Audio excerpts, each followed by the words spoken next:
Hello.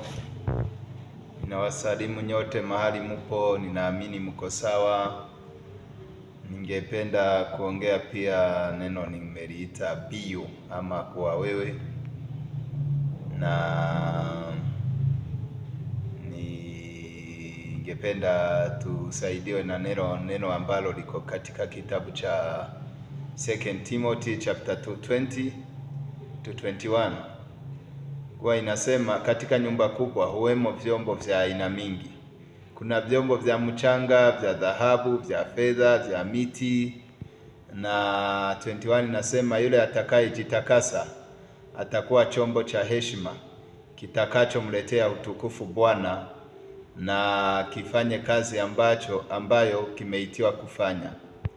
Na nikisema biu ama kuwa wewe, ningependa kutoa hii mfano. Kuna kitabu tulisoma, kulikuwa sungura na fisi.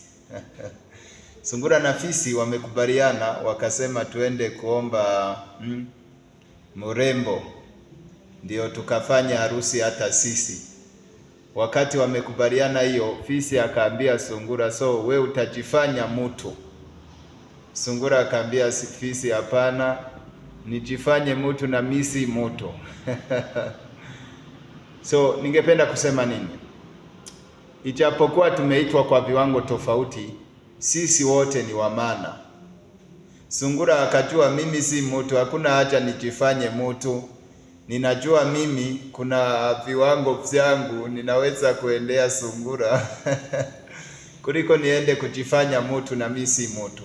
So tumesoma katika nyumba kubwa ya tajiri huwemo vyombo vya aina mingi, na ulimwengu hii tunaweza kusema ni nyumba kubwa ya Mungu, na hii nyumba iko na vyombo za aina mingi. Kuna zingine ni za heshima, kuna zingine za kawaida, lakini kulingana na vile chombo kitakapojitakasa kinaweza kufanya kazi ya kawaida ama kazi ya heshima. Je, wewe utaamua kufanya kazi ya aina gani? Unajua fisi aliambia sungura jifanye mtu, na sungura kajua mimi si mtu, siwezi kujifanya mtu, lakini ninajua kuna masungura menzangu